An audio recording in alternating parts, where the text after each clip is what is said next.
Coming up on Sporting Dog Adventures, we first head to the state of Oklahoma on a waterfowl hunt.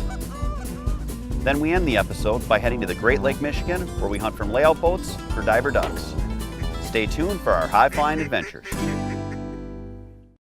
Sporting Dog Adventures, run boy run. Everything you need is here under the sun.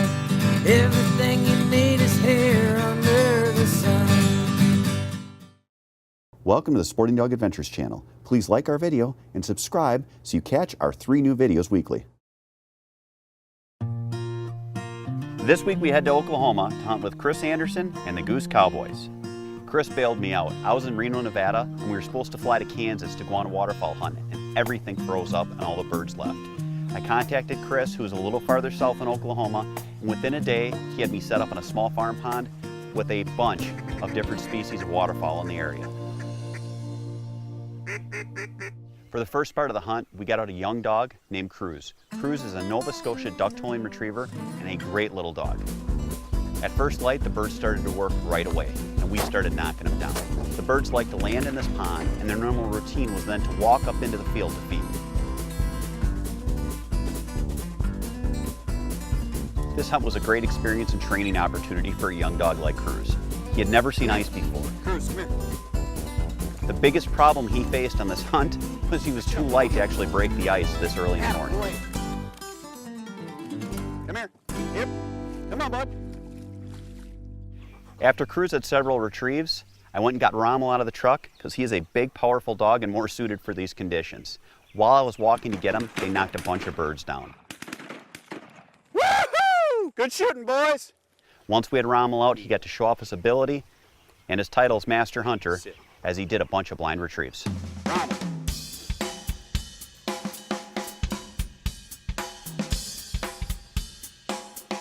Here, heel. Rommel.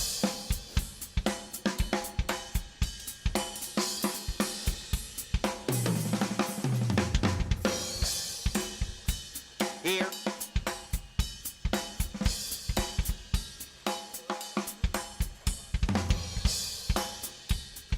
Here.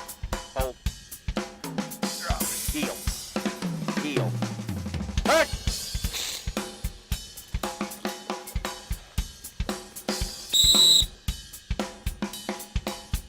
Ah! Pretty.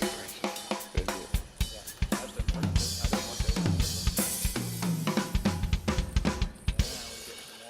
Yeah, that's where we needed to go right there. That was perfect.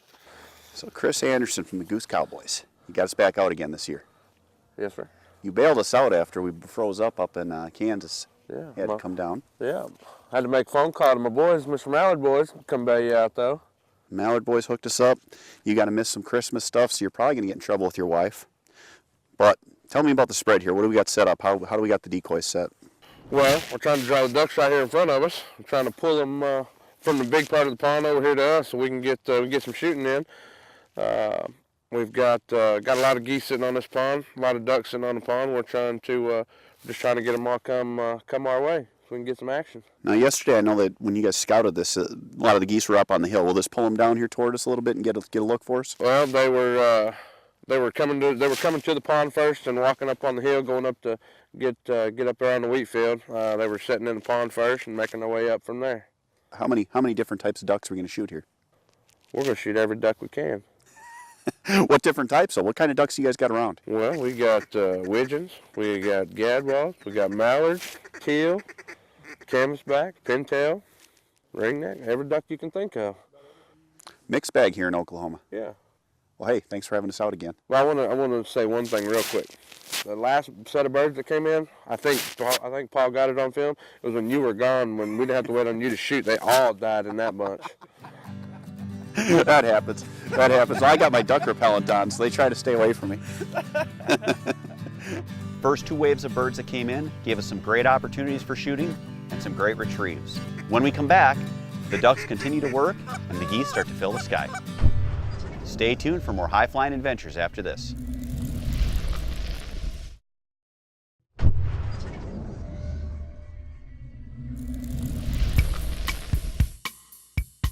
Welcome back to Sporting Dog Adventures. My name is Paul Cartez from Lakota Retrievers, and this week's training tip is obedience. Today we're working with the Nova Scotia duck-tolling retriever, and her name is Hope. She's about 1.5 years old. Obedience is the foundation for all your training. It's not just for a gun dog, but it's for a dog for everyday life. Today we're going to be working with a standard 6-foot lead and a slip collar. Some of the biggest problems most people have with the lead is they try to steer the dog and they resist. And the dog's just resisting against the lead and you're not getting any type of correction in. Heel. Where a quick little pop of the lead gets a correction. With the quick pop, she's now wanting to avoid that little pop, so she's doing what we want her to do to avoid that negative stimulation. Good girl. You'll notice that I'm using a little bit of negative, but I'm also using a lot of positive, and I'm also using a lot of praise. Good girl. She's wanting to work with me, and she's not wanting to shy away. You can see she's active, she's happy. Sit. She's paying attention to what I want her to do, and it's all from my voice. I'm not needing treats, I'm not needing to bribe her. She's doing what I'm asking her to do. She's becoming a teammate of mine. Good girl. You can also start working on her steadiness. Just have her in a sit position, sit, and you just walk around her, sit. Good girl. And eventually you can walk away, and she should, even when you have resistance against the line, she's not going to move. We're doing all this with the corrections and positive praise. Good girl, what a good girl. You're doing so good, Heel. Remember, keep your training segments short and positive. Now back to the hunt. Hey, welcome back to the show. We're sitting here. We got the dogs up back by the fence line because the birds are really, they've been pounded all the way from Canada down here. So we got the dogs back there, so there's no movement at all. And then once the birds are down, we have the dog released and they go and do all the work for us. We're kind of waiting for the geese to come back to the roost here. They're in here, but it might be a little bit later. But with Chris's expert calling and his Mallard boys' expert scouting, I'm sure we'll get a bunch more birds. There's absolutely no cover to hide anything during the hunt on this pond. What we do is have the hunters lay on the ground with their legs in the dirt and put their backs right up against the bank of the pond. We had to keep the cameras and the dogs back so that we didn't flare the birds. We didn't use layouts today. We've got some tarp nets that found a few years back. I've kind of painted to match some red dirt, and when we get out on this red dirt, they work pretty good.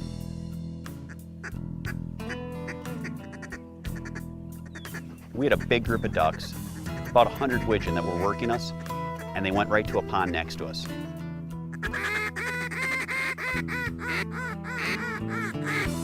What would you do in this situation? We started to watch more and more birds land over in that pond with that group of widgeon, and we were losing our hunt. We decided that it was probably best to go jump shoot the pond so that we could get those birds out of there and continue the action back by our decoys. And the duck stock was on.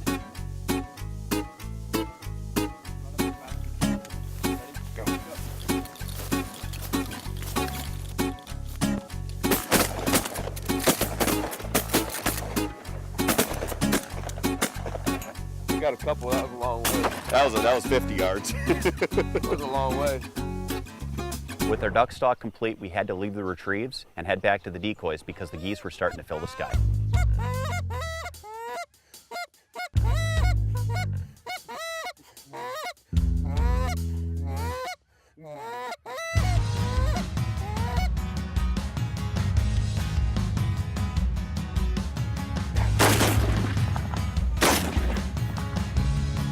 Rommel. Here.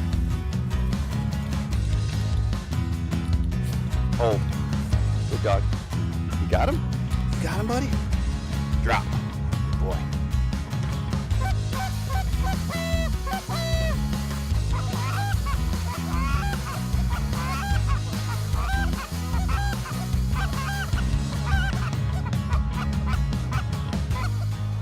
It was frustrating watching wave after wave of geese land in the wheat field right above our pond. They obviously didn't read the script and know how the hunt was supposed to go that day. Well, Chris, we got about 10 ducks and a goose so far. It's not going too bad. No, it's not going too bad. Big groups, hard to work. Yeah, man, we had those 3 land. We only ended up getting 1 out of it, but it's just hard when you got 100 over the top of you. Yeah, hard to call a shot when you got that many geese, though. But Sometimes you got to do. Yeah, well, they keep landing in the wheat fields, so I guess this will be a little bit later spot, maybe in the morning. We were limited in time on this hunt that day, and we had to leave the pond. Watch later in the season as we go back out with the Goose Cowboys for more Oklahoma duck action. Coming up after the break, we switch gears and we head out on a hunt on Great Lake, Michigan from layout boats. Stay tuned for some high-flying layout boat diver duck action.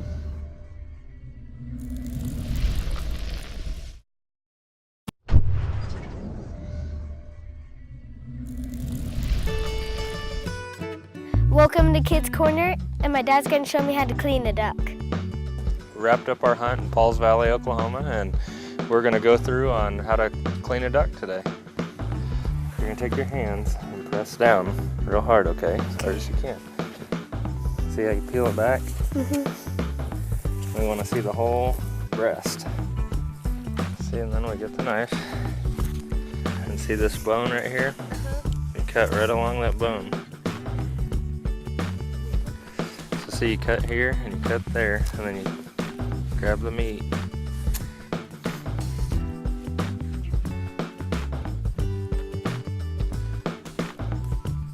There you go. There you have a duck breast.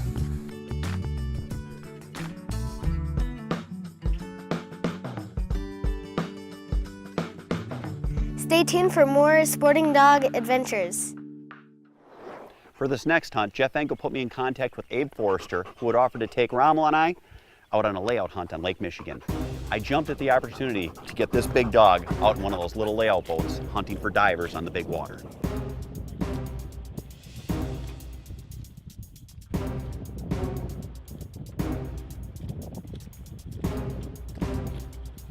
Our guide set up the decoys and our smaller layout boats for the hunt.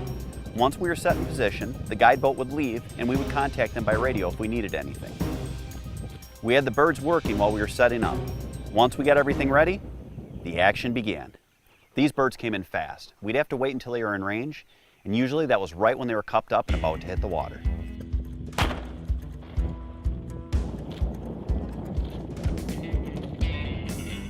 On our first bird that we knocked down, Rommel got to do a blind retrieve. It was hard for him with the rolling waves and big water, but he did a great job.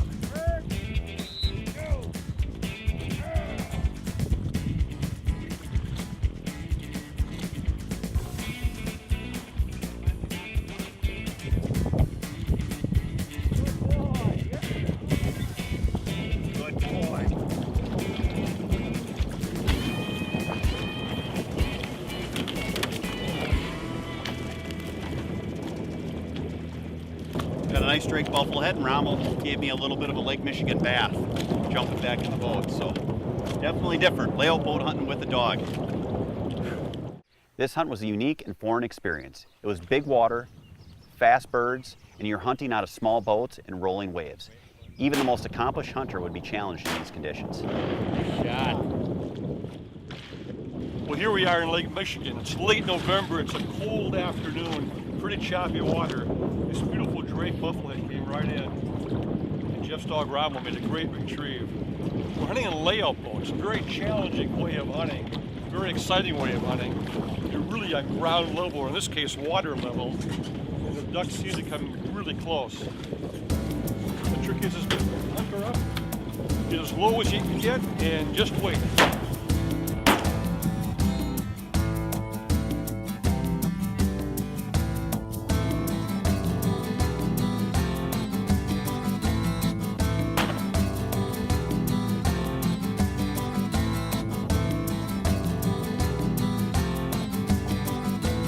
These hunting conditions were unique for a person, but they also were for a dog. Rommel was in great physical condition and able to take everything the Great Lake threw at him. From cold water to rolling waves, his training, drive, and experience showed.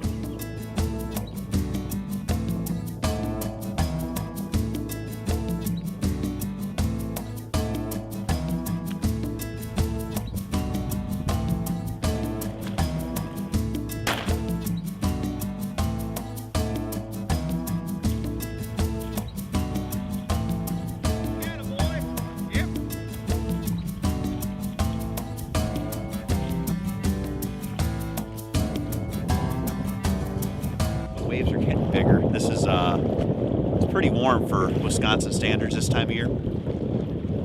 it's going to be a good hunt. It's going to be good. We got 3 days up here, so it should be a lot of fun. One helpful hint I'm going to give you, if you do this in layout boats, if you notice, Jeff Engel has not had to get out of the boat once. I would highly suggest that you have your buddy bring their dog because it's a lot of extra work. When we come back, the temps start to fall and the action heats up. Stay tuned for our high-flying diver duck layout boat Great Lake action after this.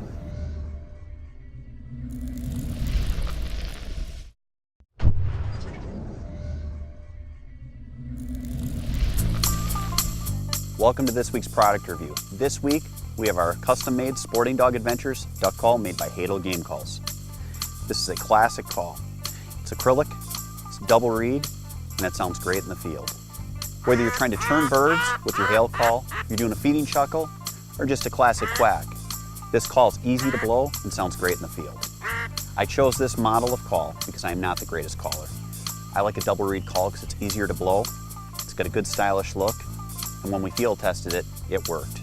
If you're looking for a classic looking call that's easy to blow and an affordable price of $30, please check out my website at sportingdogadventures.com and you can buy yours today. Now let's head back to the hunt.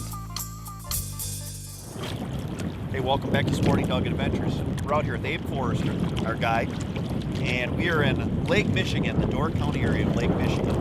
So far we've got a couple of buffleheads down, we've got some redheads in the area, and we saw a couple of goldeneye. Been a lot of birds, The hard thing is the shooting is just, it's brutal because these little buffleheads come in and you get ready and they take off and they're like rockets. So I've been behind them a little bit. The last 2 shots I've gotten a bird. So Rommel's back in his own boat. Probably won't see a whole lot of layout boat hunts on TV. And the cool part about this, the dog's even got his own boat. Every time I turned around and looked behind me, I had to laugh. Here was this 85-pound, big ball of muscle black lab, sitting in what looked like a flying saucer, bobbing in the waves behind me. Birds would go down, and he'd leap from the boat into action.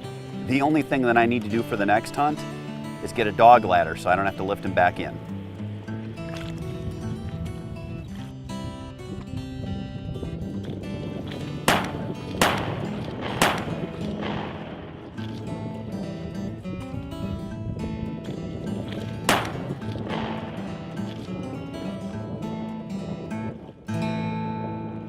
Got about a half hour left of shooting time. Rommel's not disappointing, and I think he's starting to take to his boat.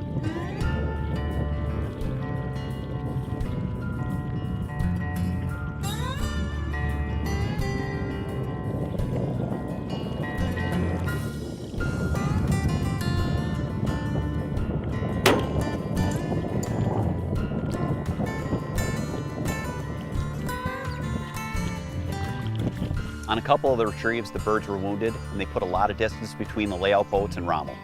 On these occasions, we'd call the main boat to retrieve the dog after he retrieved the duck.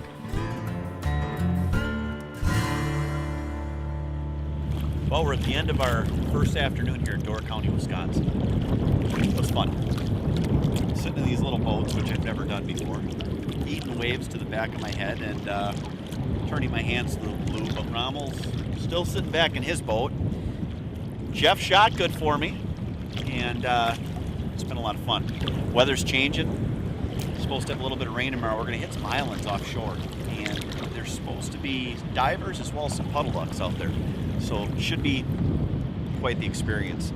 I know sitting in this boat trying to hit birds when you're going up and down in waves and they're coming in cupped up and then taking off about 400 miles an hour was definitely interesting as well. If you haven't been on a layout boat hunt, put it on your hunting bucket list. Stay tuned later in the season as we go back out with Abe, Jeff, and Rommel for another high-flying layout boat diver duck hunt. Next week on Sporting Dog Adventures, we go back out to Montana for another wild bird hunt in the north central part of the state. There will be some fast and furious upland action over multiple breeds.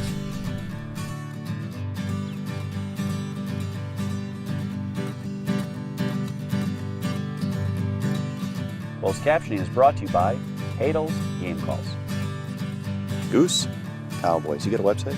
I do. www.com. www.com. Okay, let's do that over. There's no take. Come here, Rommel. Rommel, here. No, here. Come here.